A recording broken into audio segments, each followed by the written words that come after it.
Fait que c'est pas juste la technique, c'est comment on peut aider le client avec leur processus.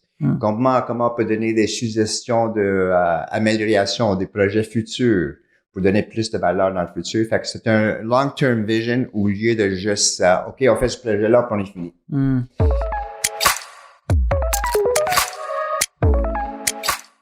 Frank, bienvenue. Je suis super content de t'avoir avec moi aujourd'hui. T'es quelqu'un qui a énormément d'expérience en CRM, en transformation numérique.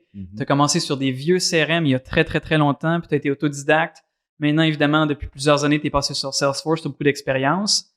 Et ça fait aussi un bout de temps que t'es chez Sogit. Oui.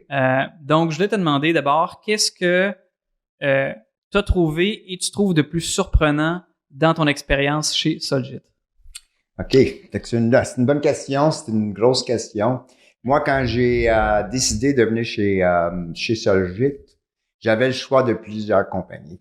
Vu que j'avais 25 ans d'expérience dans CRM, j'ai venu des vieux systèmes, j'ai parti de Siebel, puis je suis rendu dans Salesforce. Fait que c'était une grosse décision, je veux le dire. C'était difficile parce que je travaillais pour des grosses compagnies. Mais qu'est-ce que j'ai trouvé le plus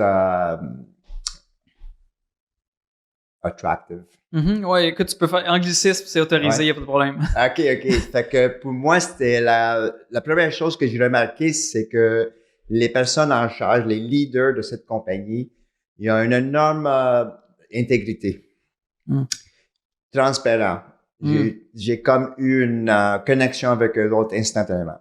Fait que pour moi, ça m'a donné un élément de trust. La deuxième affaire que j'ai vraiment bien aimé, c'est qu'il y a une possibilité de croissance énorme, c'est Sogit. Ouais. Fait que au lieu d'attendre 5 ans avant que tu aies une promotion, tu peux grandir, tu peux faire ton spot puis devenir qu'est-ce que tu veux vraiment. Fait que c'est pour tous les jeunes qui veulent aller dans cette carrière, c'est vraiment une place où vous pouvez accélérer votre carrière vraiment vite. Fait qu'on fait de l'accélération numérique, on fait peut-être aussi de l'accélération de carrière. Exactement. Écoute, envers la médaille, qu'est-ce que tu trouves de plus challengeant dans tes projets ou dans ton travail en général chez Sogit? Mais le plus challenging, c'est vraiment de travailler avec beaucoup de projets, avec des clients différents. Fait que ça prend beaucoup d'énergie de switcher d'un projet à l'autre. Mais aussi, c'est la chose que j'aime le plus. OK. Parce que dans un an, j'aurais vu 25, 30 projets, je sais pas combien, ça dépend l'année, ça dépend les projets que je prends.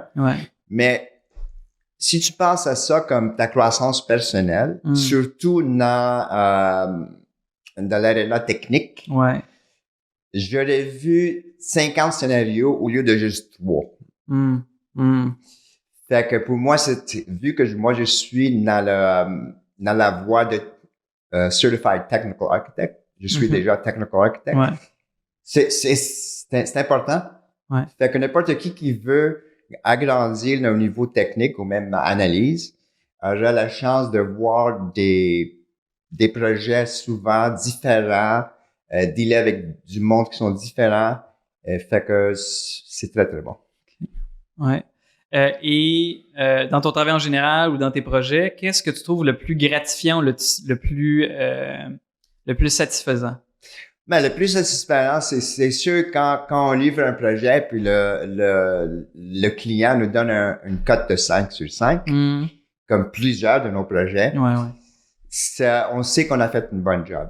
On sait qu'on a donné plus de valeur que ce que le client a payé. Fait que c'est ça qu'on appelle le social touch. Le concept, c'est pas de juste livrer un projet, mais de donner plus de valeur que juste le projet.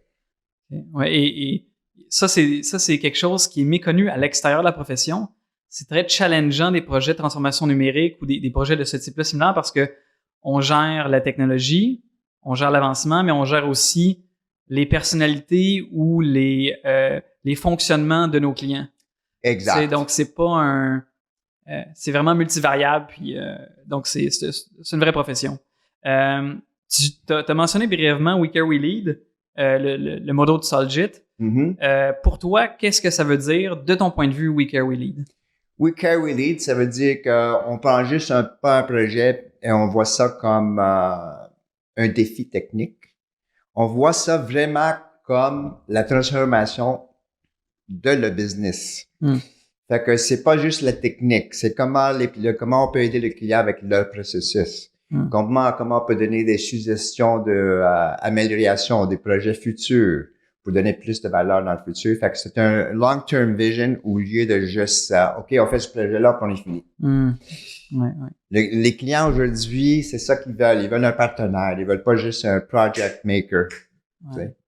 Et ça, c'est un bon point. C'est vu que tu peux toujours continuer à évoluer, c'est pas un start and stop. C'est un start and continue and continue and continue. Exact. All right. Puis écoute, ma dernière question pour toi. Oh non, j'en ai deux. Pourquoi est-ce que quelqu'un devrait sauter sur l'occasion de venir travailler chez Solgit avec toi? Avec moi personnellement? Avec toi, avec... Mais parce que c'est comme pour tous les points que j'ai déjà mentionnés, ouais.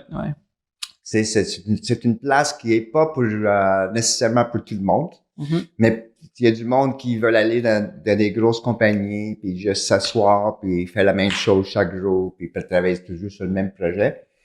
Moi, je suis l'opposé parce que moi, je suis une personne, je suis, comme tu as dit, autodidacte. Ouais. Et le monde autodidacte, vous êtes le bienvenu sur Solgit. Je suis la preuve qu'on peut être successful même si juste pour avoir l'intelligence, la curiosité d'apprendre. Ouais. N'importe quoi. Puis après ça, appliquer ces affaires qu'on a appris puis utiliser pour nos clients. Ouais, et effectivement, pas besoin d'avoir toutes les bonnes idées, pas besoin d'avoir tous les papiers. Non. La personne qui lit la marchandise, qui a envie de travailler fort, va trouver sa place. Exactement. OK. Et ma dernière question. Donc, le matin, tu te lèves pour faire du Salesforce ou après le lunch, tu vas faire du Salesforce. Comment est-ce que tu prends ton café? Mon café le matin, c'est un café pas très fort. C'est comme un colombien ou peut-être French roast. OK. Mais après ça, durant la journée, c'est toujours mon espresso. Une machine d'espresso avec un bon ristretto. OK. All right. Un ristretto pour Frank. Ben écoute, je te remercie beaucoup d'être passé. Je suis sûr qu'on va se reparler bientôt sur d'autres sujets. Merci David, à la prochaine. Merci Frank.